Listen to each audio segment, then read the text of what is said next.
Well, let's just drop down a division to middleweight because your good pal and a man who's of course sat over here and worked with us, Darren Barker's on the line. Good evening, Darren. Hello. How are you doing? Not too bad, thanks. Yourself? We've just been talking about Carl and the performance last night. I mean, what did you make of it? Yeah, it was a routine performance, really. I mean, everyone was expecting Carl to do the business, and he did. You know, I was expecting a little bit more from Max, to be honest, but I think that's testament to Carl's performance. You know, the performance he put on. Yeah, I mean, Darren, that's exactly it, isn't it? I mean, you know him, you spar with him in the gym, you train with him in the gym. Tell us a little bit about, you know, about Carl himself. Well, he sums up being a professional. You know, everything about being a professional is what Carl Froch is. You know, he does everything, you know, correctly. You know, he doesn't cut any corners in training, and he's a very competitive individual. And you know, I've sensed that in the sparring and the training. You know, he doesn't like losing, and I think you can see that in the nature of his performances. He's very aggressive, and he wants to come out on top, and he wants to look the boss in there. And I was saying to Dom, he really relishes those big fights, doesn't he? He doesn't care if he fights at home, abroad. He just wants the big names, and Andre Ward and Mikhail Kessler, I know, are on his hit list. Yeah, 100%. I mean, he's got to that level now where he's trying to prove himself as one of the great British sort of legends, if you like. And he, like you say, he doesn't want to shy away from any of these fights to prevent him becoming one of these legends. And you know, like I say, I think his competitive nature holds him in good stead. And yeah, he don't shy away from anyone. And I think he's really, really looking forward to, well, or hoping that he does get the return with Kessler and Ward to sort of right the wrongs, if you like. Well, you know what, Darren? If you look down the list though of who he's actually boxed, I mean, surely he's got to be up there of one of the best British fighters of all time already, surely. Yeah, it's unbelievable. I mean, like you say, it's not just the calibre of the opponents; it's the travelling, you know, into their backyards that makes it just that little bit more special as well. I mean, you know, it's hard enough taking on the opponents he has, but to go abroad and you know, fight in their backyards makes it that much bit more special. And yeah, hats off to him. I mean, you know, what a legend. Is he better than Calzaghe? I mean, it's one of those historical dream fights if Joe stays retired, of course. But where would you put him in relation to Joe? And before we even think about you just put him right on the spot there, because he's good mates with both of them, by the way. Well, I think they both deserve respect in their own rights. I mean, it's not fair to sort of take anything away from Joe because he's retired now, and rightly so, he's retired as a legend himself. You know, there's not a doubt in my mind he won't, you know, be in the Boxing Hall of Fame. You know, 46-0.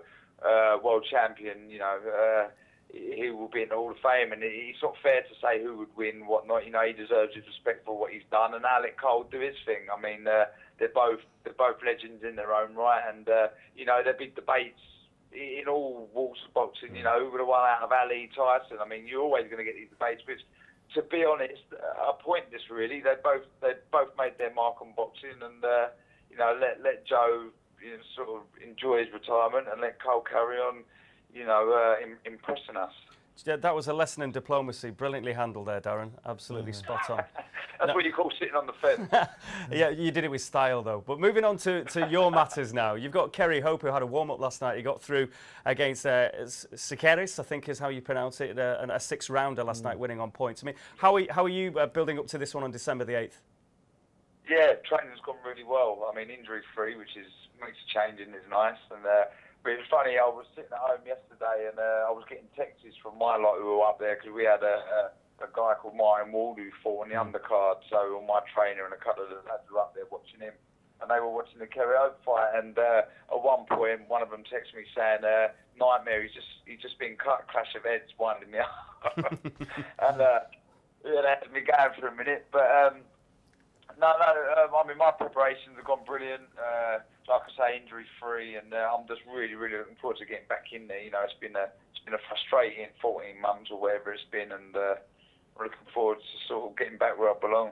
Now, Darren, I know that Kerry Hope was a fight that you wanted and you would use as a warm-up, getting it back into the world title frame. I mean, where do you see yourself going if you come through victorious? Yeah, I mean, you know, sort of the world's my oyster, if you like. There's the beauty of it. I mean, I know a lot of people sort of coat off boxing in the sense that it's got so many titles, but it gives the the likes of me opportunities to sort of, you know, fight, become a world champion and make a few quid, you know, because she can't spend my money fast enough. So I need these sort of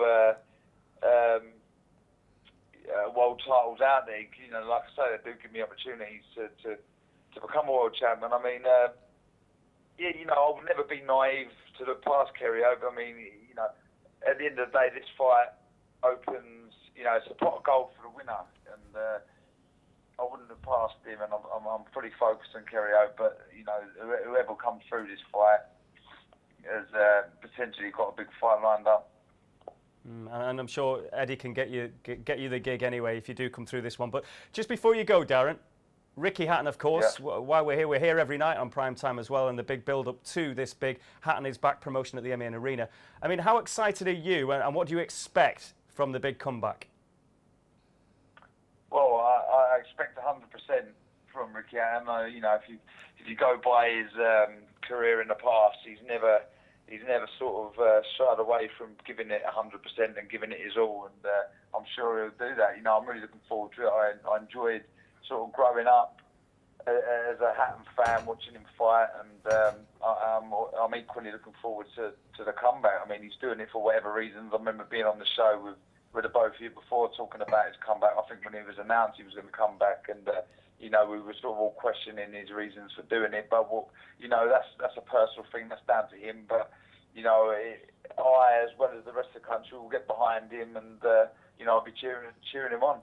Well, we look forward to that, and best of luck with all the preparations as well ahead of December the 8th, and hopefully we'll see you soon, Darren. But thanks very much for joining us here.